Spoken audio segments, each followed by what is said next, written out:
see guys closing on routes. The windows get tighter. The throwing lanes are tougher. So far, so good from the advantages of making those changes. Did he do any selling of making a move like that? No, he was fired up about it. He was excited.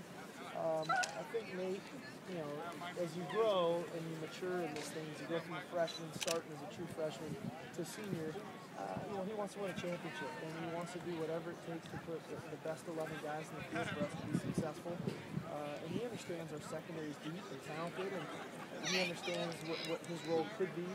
And so far, so good. Again, you know, that we're reaping the benefits of him playing a run, rushing the passer when he's coming off the edge, as well as playing pass defense. Is that situation I think it's similar. You know, I think it's similar. I think that, you know, similar type players, Nate much more experience than Victor had just playing football. I mean, Nate's played a lot of football for us and been in tough games and tight games, and a healthy Justin Glenn makes this happen too. And it's great to have Justin. I think Justin's having a heck of a spring football so far. Anybody surprised you in the last 3 weeks? Anybody taking a step? I would say that, you know, a couple of the biggest guys would be Trey Watson. I think he's had a tremendous spring practice. You know, his playmaking ability, doing the things that he's doing. That's probably on the defensive side of the ball the biggest surprise of guys that are just surprising me of what they're doing. You know, offensively, you know, it goes in spurts with different guys, but, you know, again, I'd go with the James Otto, you know, from how far he's come to where he is now. I'm pleasantly surprised, you know, of just what he's done. And then Desmond Petty, you know, a young kid, back spasms, you know, I think a year ago probably still wouldn't be back, but he's starting to grow up and mature, and now for him to come out today and run with the physicality that he did was pretty cool. Who'd you make it Derek Brown today? I thought he was good. I think that, you know, he'd love to have the touchdown pass back when he's got Harvey down the middle of the field. It's just a matter of comfort. It's a matter of being out on the field by yourself in that huddle, and you don't get the reminders from coaches. And so we'll try to do more of that here throughout the next week of just making him become that leader on the field. You mentioned this sacks and such. Was that a matter of them dialing up pressures, or, you know, pickups? Or was it a little bit of everything? I think there's a little bit of everything. You know, sometimes you know, especially when 17's back there, I'm going to have a little bit of a quick whistle. So you never know what he gets out of, which we've seen that before.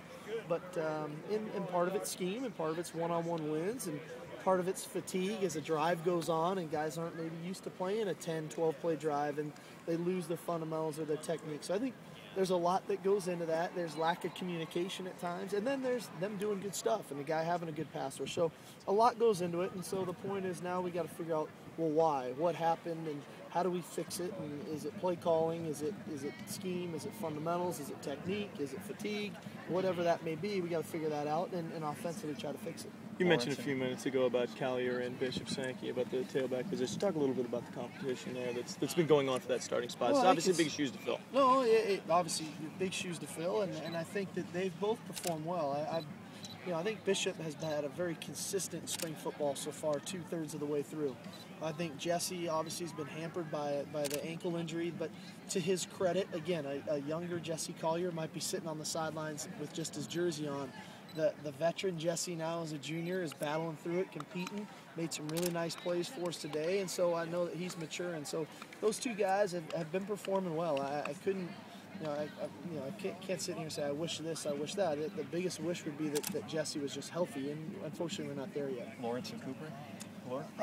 Lawrence got his bell rung yesterday again, just precautionary, keeping him out, and Cooper's shoulder. So getting him checked out by the doctor tomorrow, see where we have to go with it. What do you want to see in the next week before this thing wraps up? I'd like to just clean up a little bit of sloppiness. You know, we're a little sloppy today. 10 penalties, that's too much for us, in my opinion. But and then a little bit of the kind of the self-inflicted wounds offensively are some areas that I know we would like to clean up. And then defensively, again, a couple self-inflicted wounds. I think 4 times today we were in the neutral zone, whether it be defensive linemen or some of it pressures coming off the edge. And so just understanding how to rush and how to blitz. We're going to be an aggressive team and teach our guys the timing of that coming off the edges. And then the spring game next week at the Clink, what do you want the fans to know about next weekend and what you guys are going to be doing that day? Oh, I think it'll be very exciting. For our guys, it's exciting because they get to put on the uniforms and all that kind of stuff and to go to CenturyLink Field. And it'll be an exciting atmosphere. There should make for a lot of big plays and exciting plays, and the kind of big hit mentality, but yet taking the big shots and all that kind of fun stuff. And There should be some pretty good Husky legends around to get autographs from, and so a chance to see where we're playing next year, but also get a chance to see the 2012 Huskies, or at least 3/4 of which before our freshmen get here, and to get around some of the Husky legends and just to be part of Husky football. It's a great time to be part of it. So hopefully we get a great turnout. Thanks, Coach. Okay, guys.